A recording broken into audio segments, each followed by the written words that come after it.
In the pouring rain, Daniel hurled his pregnant black wife's suitcase onto the wet pavement while his mistress smirked from the doorway. Ella didn't cry. She didn't beg. She simply stood there, both hands resting on her swollen belly, watching them with an unsettling calm.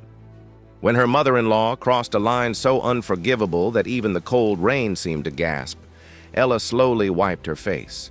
Then she pulled out her phone and made one short call. Within minutes, the color drained from their faces. Who was this woman that a single phone call could turn their world upside down? 3 years ago, Ella had believed in love. She remembered the day Daniel first approached her at a coffee shop in downtown Manhattan. She had been reading a worn paperback, her natural hair pulled back in a simple bun, wearing a thrift store sweater that she genuinely loved. No makeup, no designer labels. Nothing that would suggest she was anything other than an ordinary woman enjoying her afternoon. Daniel had smiled at her like she was the most beautiful thing he had ever seen. He didn't care that she was black. He didn't ask about her family's money or connections. He simply asked if he could buy her another cup of coffee. That was the man Ella had fallen in love with. That was the man she had married.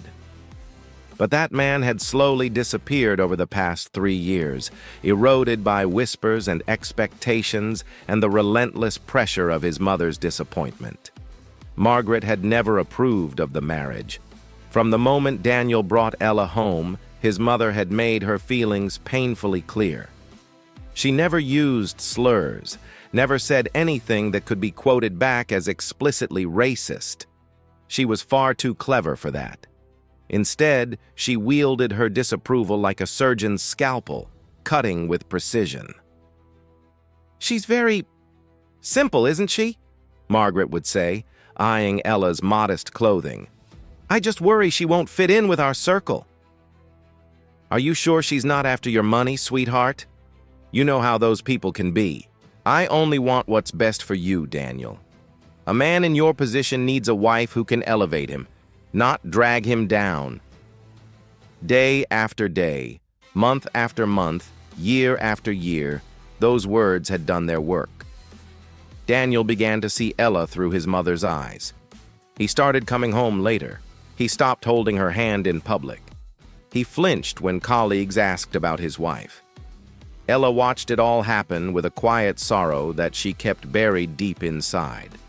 She had hoped, foolishly perhaps, that love would be enough, that Daniel would choose her over his mother's approval, over society's expectations, over his own ambition. She had been wrong. What none of them knew, what Ella had carefully hidden for the entirety of their relationship, was the truth about who she really was. Ella was the only daughter of Richard Okonkwo, a Nigerian-American billionaire whose investment conglomerate controlled assets worth more than most people could comprehend. She had grown up in mansions, attended the finest schools, and had access to wealth that would make Margaret's aspirations look like pocket change. But Ella had seen too much.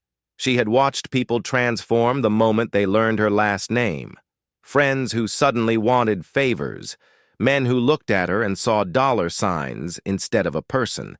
She had been betrayed so many times by those who claimed to love her that she had stopped believing genuine love was possible for someone like her.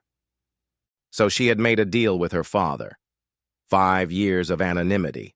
5 years to live as an ordinary woman, to find someone who would love her for herself and not for her inheritance. Her father had reluctantly agreed, though he insisted on keeping a protective eye on her from a distance. What Ella didn't know at first was that her father's protection extended further than she realized. When Daniel landed his dream job at a prestigious investment firm, he had no idea that the company was a subsidiary of her father's empire. When he was given a generous housing allowance that let them buy a beautiful home in an upscale neighborhood, he never questioned where that money really came from. Richard Okonkwo had been watching, waiting, giving his daughter's husband every opportunity to prove himself worthy. Daniel had failed spectacularly. The rain had started around 7 that evening, a cold autumn downpour that hammered against the windows like an accusation. Ella was in the kitchen preparing dinner when she heard the front door open and close, followed by voices. Multiple voices. She walked into the living room and felt her heart crack. Daniel stood there with his arm around a blonde woman Ella recognized from his office Christmas party. Victoria something. She was beautiful in that polished, expensive way that Margaret always praised, and she was looking at Ella with a smirk that made everything crystal clear. "Daniel," Ella said softly, her hand instinctively moving to her pregnant belly. "What's going on?" Her husband couldn't meet her eyes. "Ella, we need to talk." Margaret appeared from behind them, her face set in an expression of grim satisfaction. She had clearly been waiting for this moment. "There's nothing to talk about," Margaret announced, stepping forward. "My son has finally come to his senses. He's realized that this marriage was a mistake from the beginning." Ella looked at Daniel, searching for some trace of the man she had married. "Is that true?" He finally met her gaze, and what she saw there wasn't love or regret. It was relief. The relief of a man who had finally given himself permission to stop pretending. "I want a divorce," he said flatly. "Victoria and we've been together for 6 months now. I should have ended this a long time ago." 6 months. Ella did the math in her head. She had been pregnant for 7 months. He had started his affair when she was just weeks along with their child. "I see," she said quietly. Victoria laughed, a high, tinkling sound that grated against Ella's ears. "That's all you have to say? God, you really are as dull as Margaret said." "Pack your things," Daniel continued, growing bolder now that Ella wasn't making a scene. "I want you out tonight." "Tonight?" Ella looked at the rain streaming down the windows.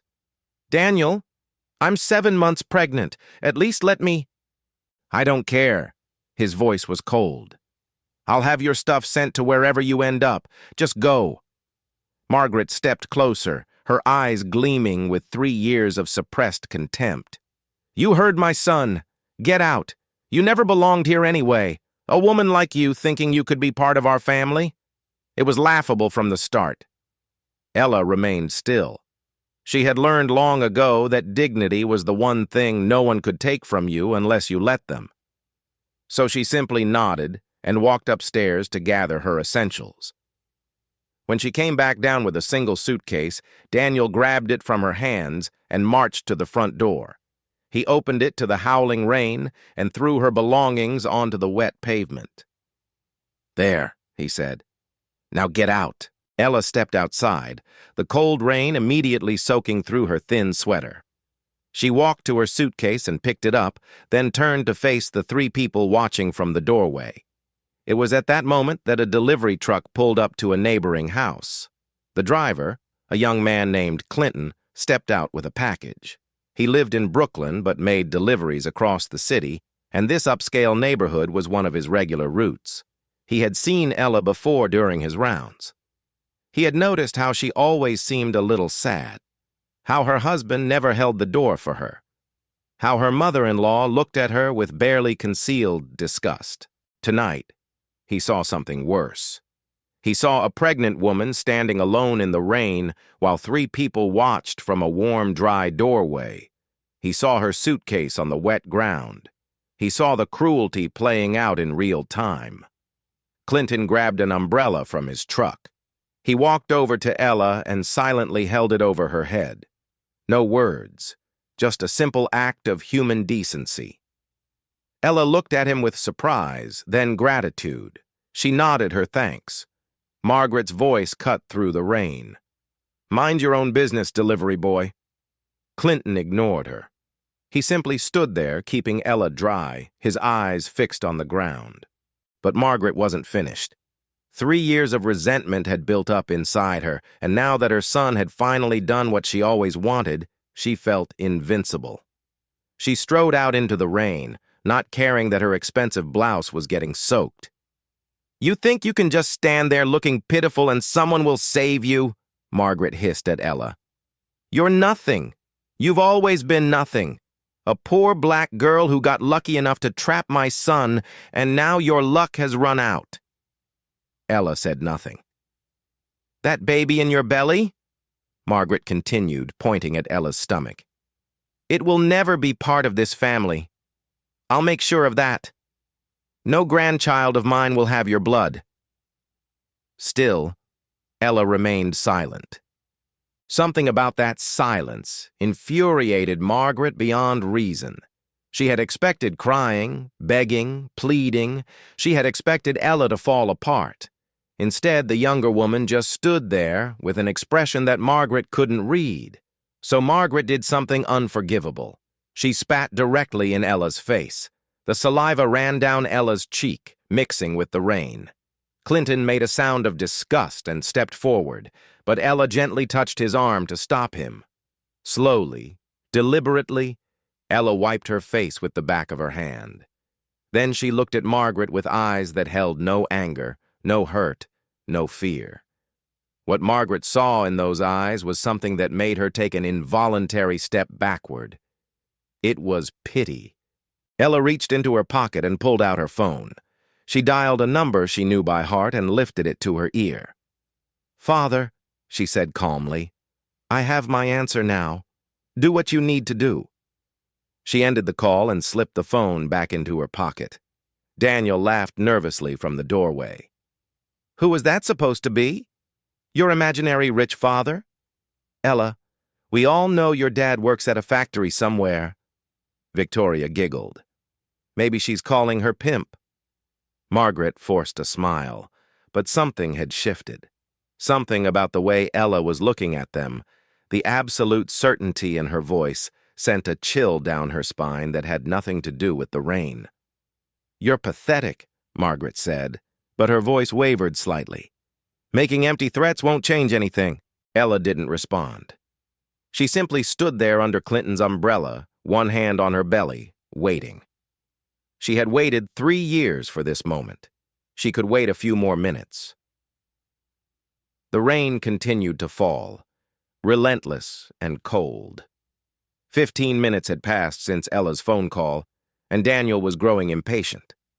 "Are you just going to stand there all night?" he called from the doorway.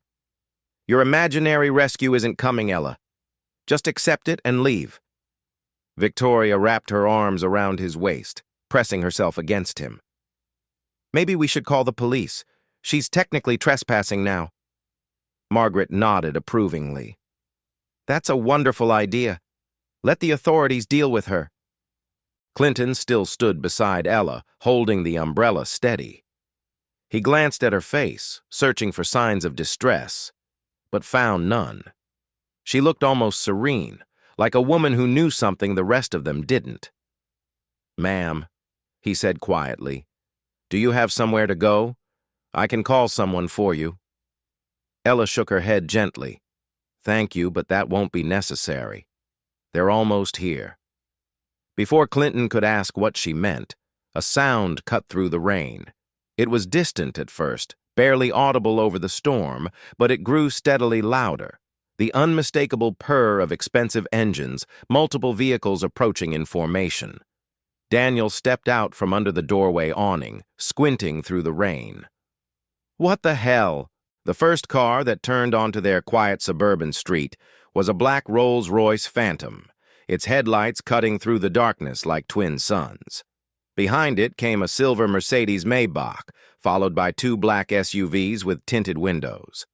The convoy moved with the precision of a military operation, pulling up to the curb in front of the house. Neighbors began appearing at their windows, drawn by the unusual sight of vehicles worth more than their homes parked on their ordinary street. Daniel's face went pale. "What is this?" The driver of the Rolls-Royce stepped out first, a large man in a dark suit who moved with the controlled efficiency of professional security. He walked around the car and opened the rear passenger door. The man who emerged was tall and powerfully built, with dark skin and silver-streaked hair that gave him an air of distinguished authority. He wore a tailored charcoal suit that probably cost more than Daniel's annual bonus, and he carried himself with the quiet confidence of someone who had never needed to raise his voice to command a room. Richard Okonkwo had arrived. He didn't spare a glance for Daniel or Margaret or Victoria. His eyes went straight to his daughter, standing in the rain with a stranger's umbrella over her head, her clothes soaked, her suitcase at her feet. Something flickered across Richard's face. It might have been grief. It might have been rage. Whatever it was, he controlled it instantly, his expression settling into a mask of cold composure. He walked directly to Ella, removing his suit jacket as he went. When he reached her, he draped the jacket over her shoulders with a tenderness that seemed at odds with his intimidating presence. "My dear," he said softly, cupping her face in his hands. "I'm so sorry I let this go on for so long." Ella leaned into her father's touch. "I needed to know for myself." Richard nodded, understanding everything she wasn't saying.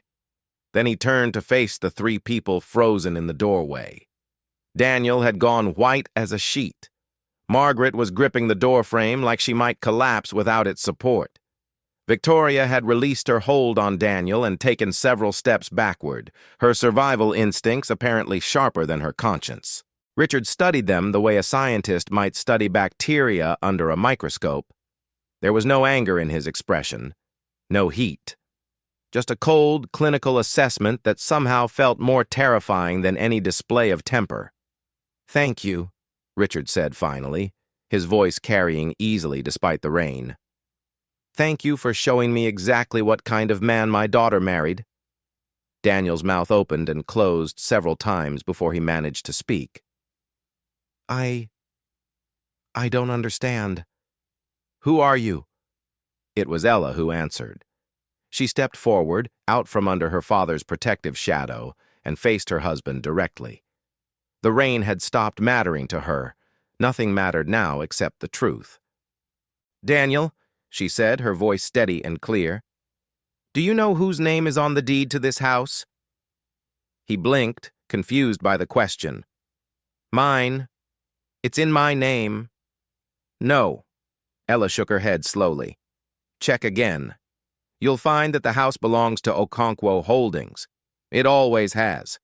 The housing allowance your company gave you? That was my father's money, funneled through a subsidiary so you would never know."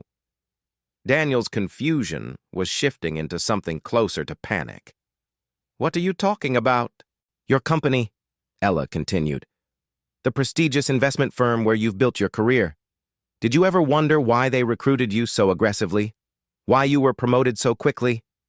She let the questions hang in the air for a moment. "It's because that firm is owned by my father's conglomerate. Every opportunity you've had for the past 3 years, every success you've celebrated, every bonus you've earned, it all came from him." The color had drained completely from Daniel's face.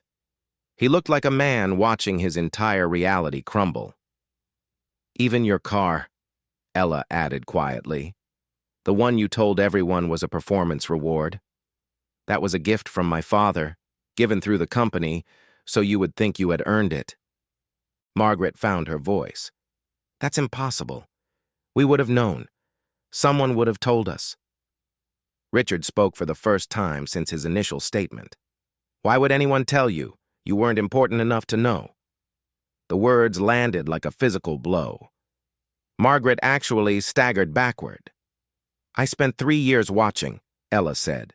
3 years hoping that I was wrong about you, Daniel. Hoping that somewhere inside you were still the man who fell in love with me at that coffee shop." Her hand moved to her belly. "I wanted so badly for my child to have a father worth respecting." Daniel fell to his knees in the rain. The water soaked through his expensive trousers, but he didn't seem to notice. "Ella, please, I didn't know. I swear I didn't know." "Would it have mattered?" she asked. "If you had known I was rich, would you have treated me differently?" "Yes, no.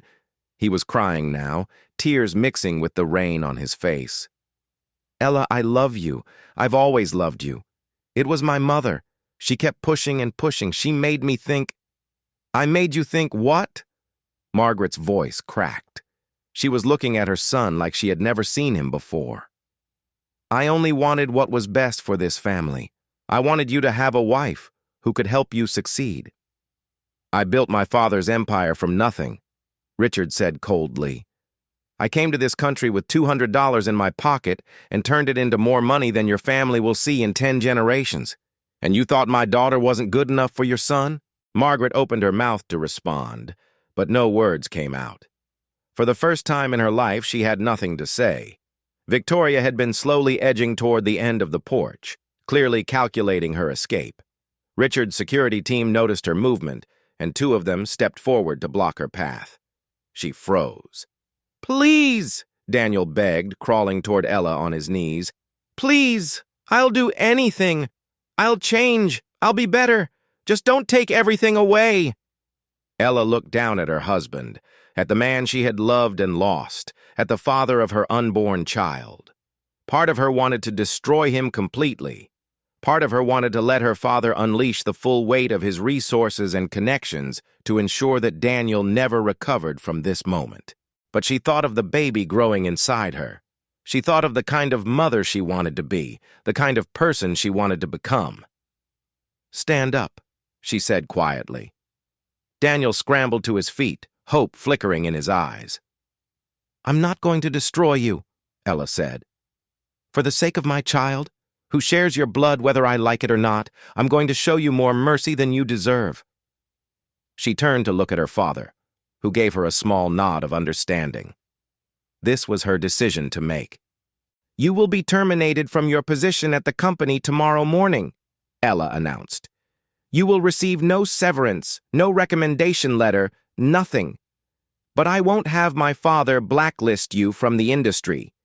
You'll have to rebuild your career on your own merits, whatever those might be." Daniel nodded frantically. "Thank you. Thank you so much." "I'm not finished." Ella's voice hardened. "You and your family have 7 days to vacate this house.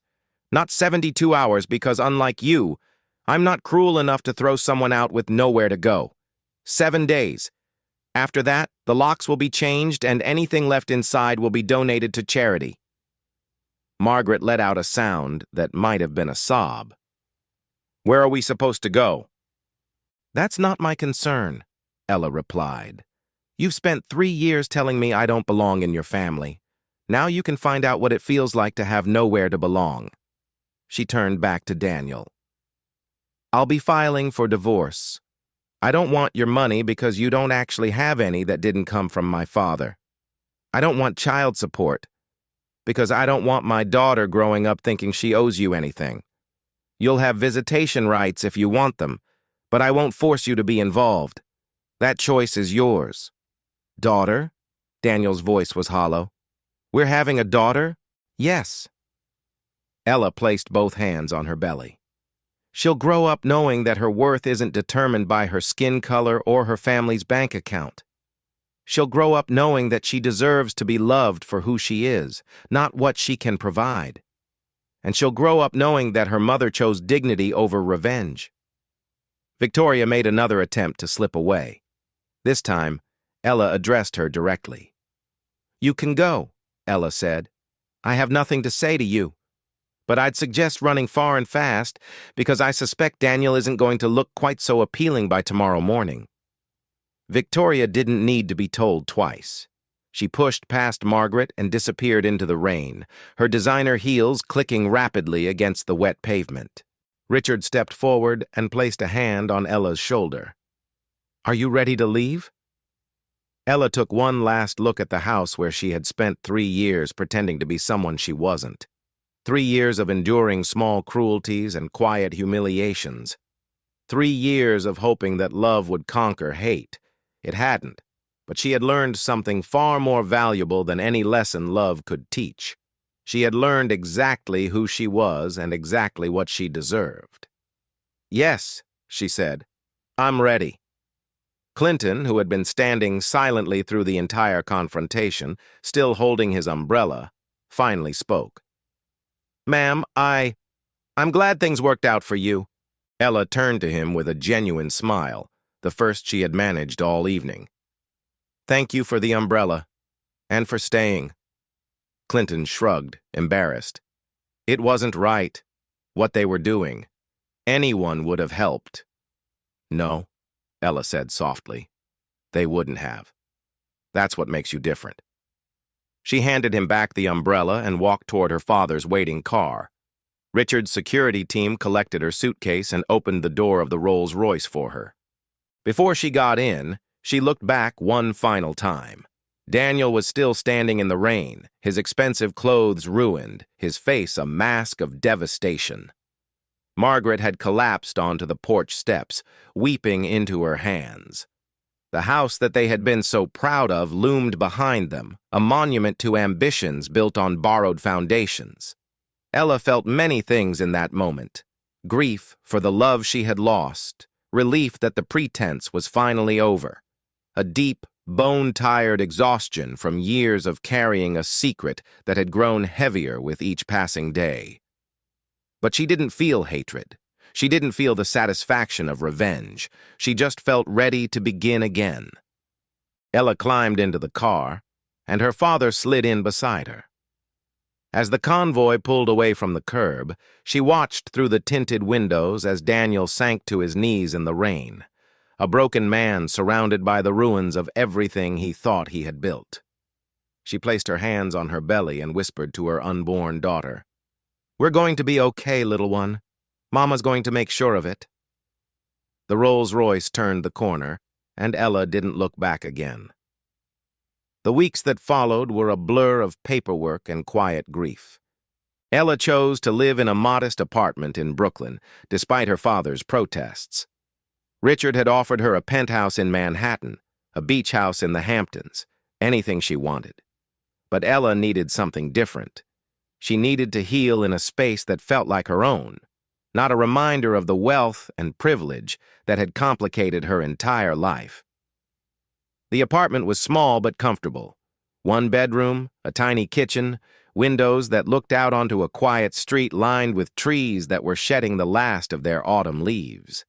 It was nothing like the house she had shared with Daniel, and that was exactly the point. The divorce was finalized quickly. Daniel hadn't contested anything, too broken and desperate to fight. He had used his 7 days to move back in with Margaret, the two of them crammed into her modest condo, their social circle having evaporated the moment word spread about Daniel's termination and the reasons behind it. As for his visitation rights, Ella heard nothing from him. Not a single call, not a single message asking about the baby. His silence told her everything she needed to know about the kind of father he would have been. Ella didn't follow any other news about them. She didn't want to know. Instead, she focused on preparing for her daughter's arrival. She painted the small second room a soft yellow, assembled a crib with her own hands, and spent hours reading books about motherhood. She wrote in a journal every night, pouring out the pain and anger and grief that she had kept locked inside for so long. Some days were harder than others. She would wake up reaching for someone who wasn't there, or catch herself wondering what Daniel was doing, or feel the sharp sting of betrayal all over again, as if it had just happened. But each day, the pain grew a little duller, the wounds a little less raw. Her father visited every Sunday, bringing food and fussing over her health. He never said, "I told you so," never criticized her choices. He simply sat with her, listened when she needed to talk, and held her when she needed to cry. It was on a Tuesday morning, about 6 weeks after that rainy night, that Ella walked into a small coffee shop near her apartment and found a familiar face behind the counter. Clinton looked up from the espresso machine and blinked in surprise. "Ella?" She was equally startled. The last time she had seen him, he had been standing in the rain holding an umbrella over her head while her life fell apart around her. "Clinton," she said, "I didn't know you worked here." He smiled, a little embarrassed. "I quit the delivery job a few weeks back. The routes were all over the city and I needed something closer to home so I could focus on school." He gestured vaguely at the menu board. "This place is just a few blocks from my apartment, and I'm taking night classes for engineering." Ella found herself smiling back. "That's wonderful." There was an awkward moment where neither of them knew what to say. Then Clinton cleared his throat and asked, "So, what can I get you?" She ordered a decaf latte, and that was that. but she came back the next day, and the day after that. Somehow, without either of them planning it, their brief interactions at the coffee counter became the highlight of Ella's quiet routine. Clinton never asked about what had happened that night. He never brought up the convoy of luxury cars, or the billionaire father, or the dramatic confrontation in the rain. He simply treated her like any other customer, then like an acquaintance, then slowly, carefully, like a friend. They talked about books. Clinton was working his way through the classics, having never had the chance to read them growing up. Ella recommended her favorites and was delighted when he actually read them and came back with thoughtful opinions. They talked about his engineering studies. He was fascinated by bridges, by the way something so massive could be held together by invisible forces of tension and compression. Ella listened and asked questions, genuinely interested in a world she had never explored. They talked about everything except her past or her money. And somehow that made all the difference. Ella's daughter was born on a cold December morning, exactly 1 week before Christmas. She named her Hope because that was what the child represented. A new beginning, a chance to get things right. When Ella held her daughter for the first time, she wept, not from sadness, but from a joy so overwhelming that it felt like her heart might burst. This tiny, perfect person was hers to love and protect and guide. This was her second chance. 3 days later, she sent Clinton a text inviting him to visit. She wasn't sure why. They were friends, certainly, but not close friends. Not the kind of friends who visited each other in the hospital. But Clinton had been the only person that terrible night who had shown her kindness without knowing who she was, and somehow that meant more to her than all the loyalty money could buy. He arrived with a gift wrapped in newspaper because he couldn't afford proper wrapping paper. Inside was a small wooden car, roughly carved but sanded smooth, clearly made by hand. "I know she's too young for toys," Clinton said, looking embarrassed. "But I figured by the time she's old enough to play with it, she might like having something her mom's friend made for her." Ella held the little car in her palm, feeling the love that had gone into every imperfect cut and curve. "It's beautiful," she said, and meant it. Clinton sat in the chair beside her bed, admiring the sleeping baby. "She looks like you. I hope she has my mother's strength," Ella said quietly, "and none of her father's weakness." It was the first time she had mentioned Daniel since they started talking. Clinton didn't push for more. He simply nodded and said, "She'll have whatever you teach her to have."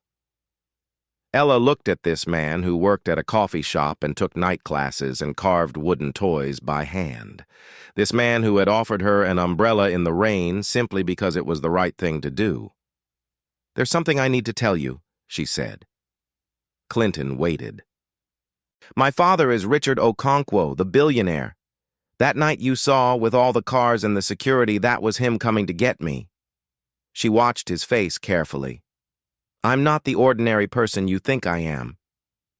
Clinton was quiet for a long moment, looking at her, then at the baby, then back at her. "I know," he finally said. Ella's eyes widened. "You know?" "I looked it up after that night. Hard not to be curious when a fleet of Rolls-Royces shows up in a neighborhood like that." He shrugged. "Didn't change anything for me. You're still the woman who said thank you for an umbrella like it was the kindest thing anyone had ever done for her." Ella felt tears prickling at her eyes. "And it doesn't matter? The money, the family, none of it?" Clinton leaned forward slightly. "Ella, I work at a coffee shop just to afford tuition. I live in a studio apartment the size of your bathroom.